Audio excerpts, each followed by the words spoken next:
So, right, Ben, now that we've actually explained the habit of doing more than being paid for, the next one now is a pleasing personality. How would you define a pleasing personality from an individual sort of point, just in case people don't really understand what a pleasing personality really is and means? Well, it's somebody you want to be around, whose company you enjoy. And the way that I try and do it, I'm not perfect, but I'm pretty good at it, is I role play.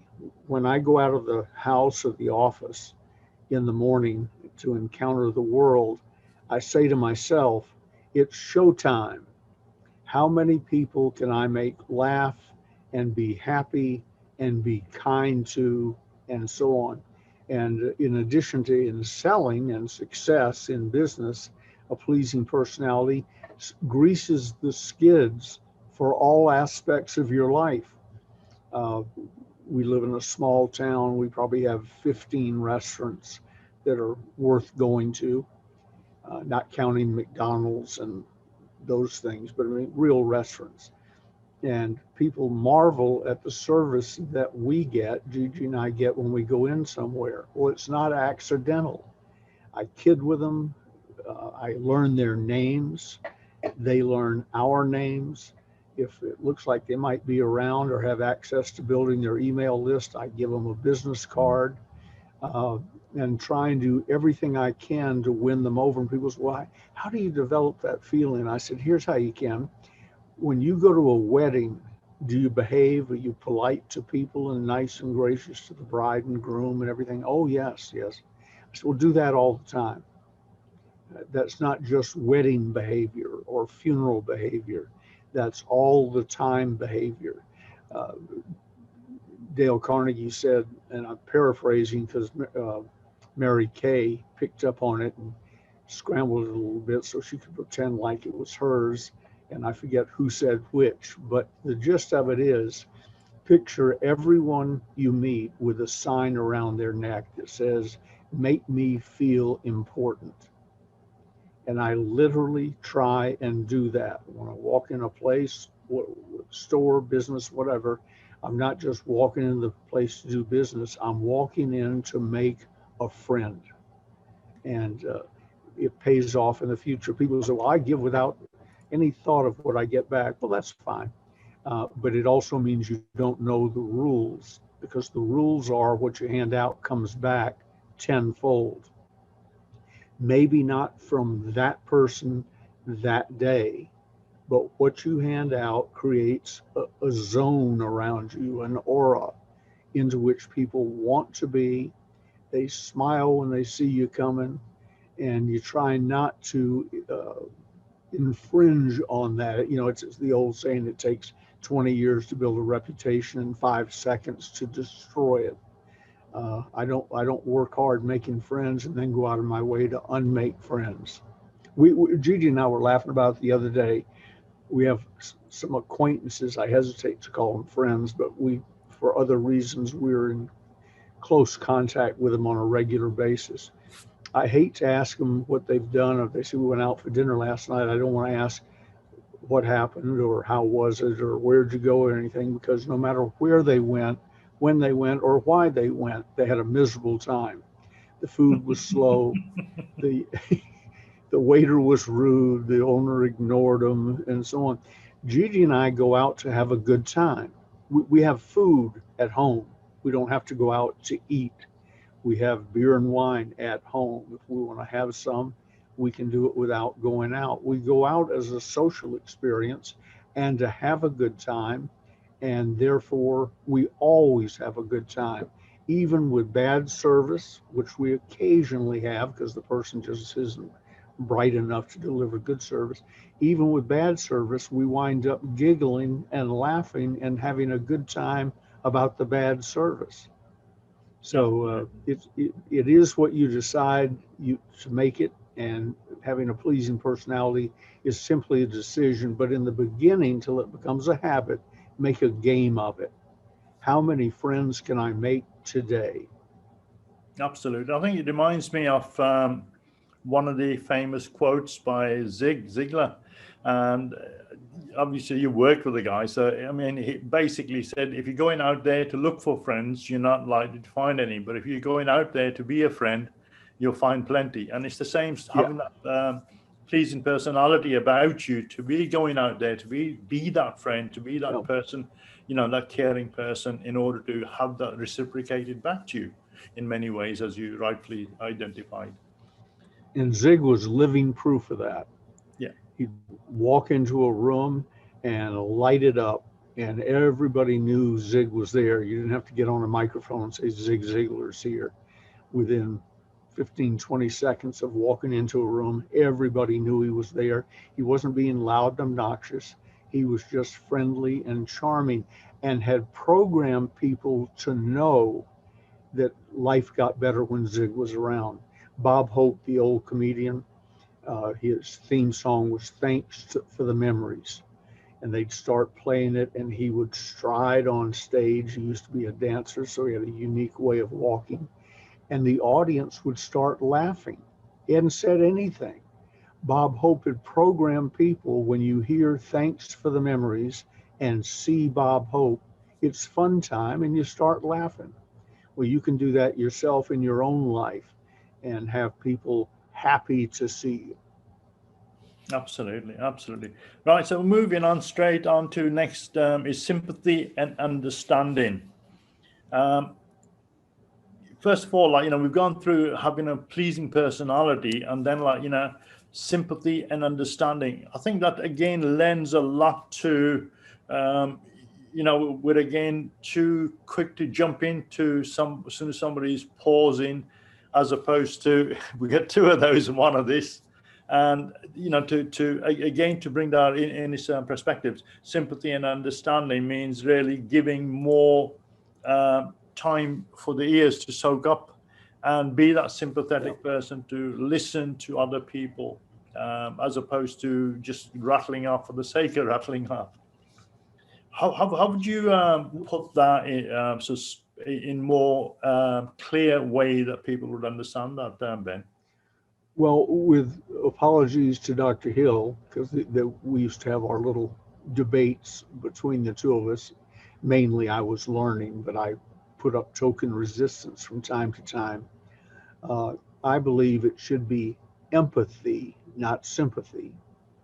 Empathy and understanding is caused by listening. It was said of Nelson Mandela, he was a dynamic listener, great speaker, but mainly his thing came from being a dynamic listener. Every book I've ever read about some great person, somewhere in it, there's a sentence similar to this. When I was with him or her, I felt as if I were the most important person in the world, or the only person in the world. Great leaders and communicators have that ability to zero in on you to the exclusion of all others. And that enables empathy to flow. And the listening enables understanding to flow. First mentor other than my father that I had of any significance was William Penn Patrick. He was the owner, the president, so on, of Holiday Magic Cosmetics, the company I later headed up. My first job with him, well, I had two jobs to start out. One was introducing him at seminars, and I worked up a little talk that was really exciting, brought tears to my eyes every time I did it. My other role with him was to get him away from a person in a crowd where people would want to come up and talk to him. My job was at some point after a decent period of time to touch him by the elbow and say, "Mr. Patrick, excuse me," and say to the person, "Excuse me," because Bill would zero in on the person he was talking to like a laser beam. And I used to kid him. I said, "I think they could burn down the ballroom and you wouldn't notice if you were, zeroed in on somebody." And he said, "You're right, but I'm banking on you to tell me it's on fire." One day he was talking to somebody, and they were sort of dominating his time. Distributors do that, political volunteers do that with the candidate. You know, he's the president of the United States, let him go. Uh, they don't need to hear about your problems at home. And so anyway, the person had been with Bill quite a bit, and I came up and touched him on the arm. I said, Mr. Patrick, we need to go. And he says, he pulled his arm back, aggravated, and said, give me a minute, I'm talking here. I didn't hear what they were talking about at that moment. It was just my job to move him along. And so I waited a few more minutes, and I touched his elbow going, I said, Mr. Patrick, we really have to go. He said, give me just a minute. And then finished up with this person. And I backed off. I stood there and let him go, I thought, a little long. Later in the elevator on the way up to the suite, and the door on the elevator shuts and just the two of us were there. And he said, I pay you to get me out of those situations. What's wrong with you? And I said, you pulled away twice and told me to leave you alone. He said, that's what I do to look like I'm into them. What you do is get me out of there. And I said, oh, I get it. Reminds me of that old saying, sincerity is really important. And once you learn how to fake that, you got it made. Bill had the ability to just, Bill Clinton is not, I don't want to get into politics, but he's not one of my favorite people, but he's fun to watch because of what he does. I have two Clinton stories, guys in the White House meeting with him, and somebody I know. And they were served iced tea, and Clinton had that laser lock into his eyes to the exclusion of everything else going on in the room. Then he picked up a pretty good sized glass of iced tea. Well, I don't have anything here with a glass bottom in it, but the guy said to himself, I wonder how he's going to handle this. And he put the glass up and stared through the bottom of the iced tea glass at my friend, never broke eye contact, even while drinking a drink. Because everybody who ever got around Bill Clinton says, when I was with him, I thought I was the most important person in the world. Another quick one, a friend of mine was the corporate pilot for a very famous rich guy who hangs out with Clinton and flies Clinton around on his big private airliner. And my friend said, I hated it when Clinton was on board, because whenever he was going with us on any trip, I thought everybody liked Clinton. He said, oh, I like him.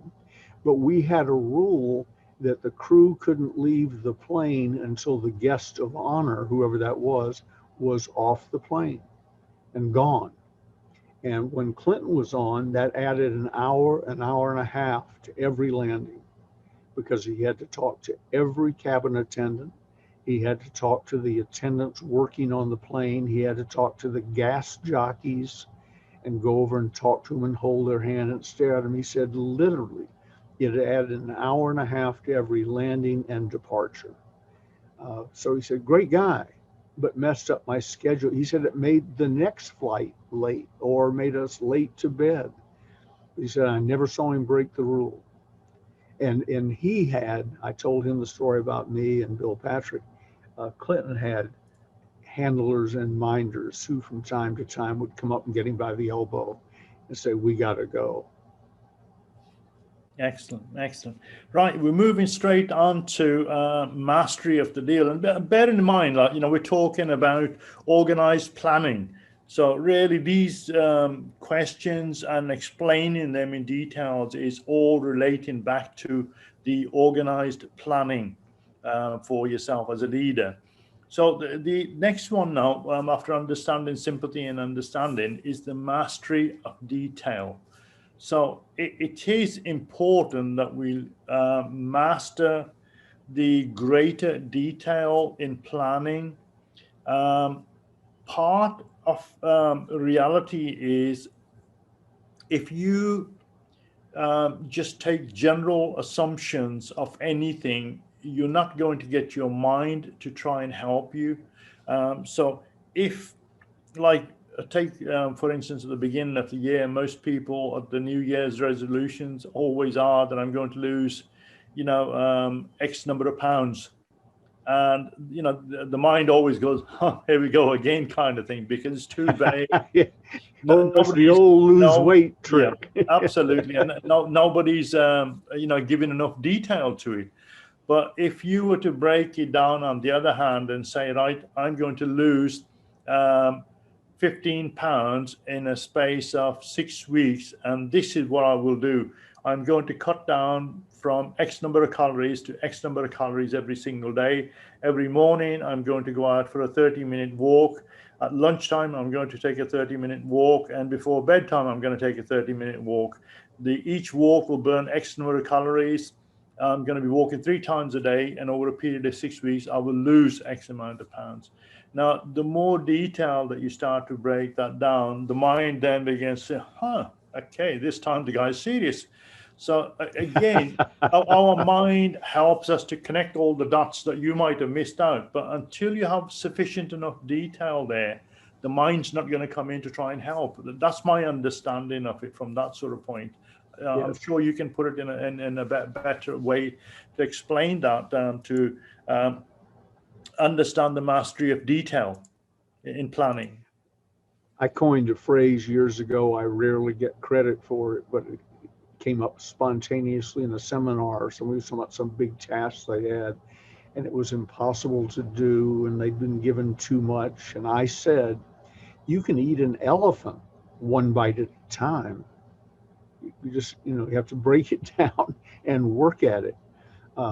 Losing weight, you rang a bell. A friend of mine, we got into a situation where we were going to be working together, and I have all sorts of excuses, frustration, business problems for a period of time, had gotten overweight, at least 30 pounds overweight, and I wound up losing 50. So I had to slow down and put some back on. But what he told me was, I was climbing the Stairmaster, and I had been up 22, it has ratings of the equivalent. And I had climbed the equivalent of 22 stories. And then it tells you what that burned off. And it was the equivalent of a bowl of soup. And I'm trying to lose 30 plus pounds, and I darn near killed myself with this exercise. And I got burned off the equivalent of a bowl of soup. And I said, Mark, look what happened. He said, I forgot to tell you, the greatest exercise equipment ever invented is a fork. And the greatest exercise ever invented is putting it down. We're here in the gym. We're here in the gym toning up what's left after we eat less and more intelligently. And boom, the weight started to come off. And on the way down, he only had me weigh once a week for 2-3 weeks, and then once a day. And then he said, now the secret to keep the weight off is to weigh every day, something I still do to this day. I will not allow myself to get over 170. This morning I was 167. That's fine. That means I can have a bowl of ice cream for lunch or dinner or something if I want. But every day I knew it. So I took a big goal. I'm overweight. I'm wearing my shirts not tucked into my pants to cover the fact I look like I'm pregnant. People who know me well would come up and go, hi, how are you? And pat my stomach. That's always a bad sign. When they're patting your stomach, it's become your most dominant feature. So I would drift back in my mind to Dr. Hill, because by tendency, Mo, I'm a generalist. Don't mess up my mind with the specifics. I'm a generalist. Give me the gist of it and we'll get rolling. But there are a lot of things that need detail put on them. And that's one, specific detail, and break it down.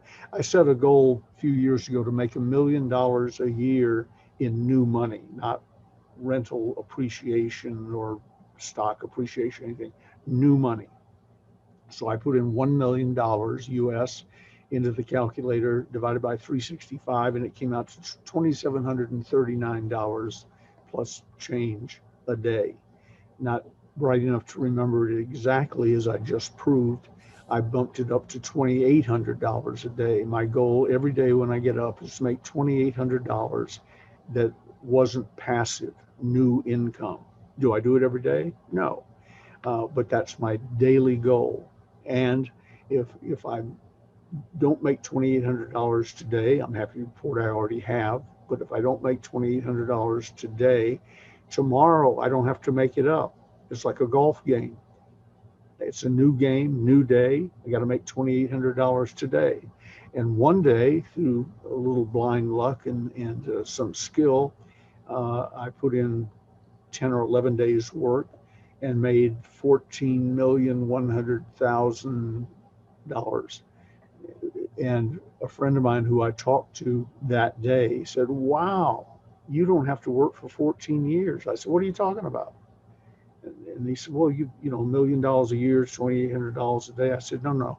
Tomorrow morning, I have to get up and make $2,800. The 14 million is interesting, but that's history. The goal is $2,800 a day.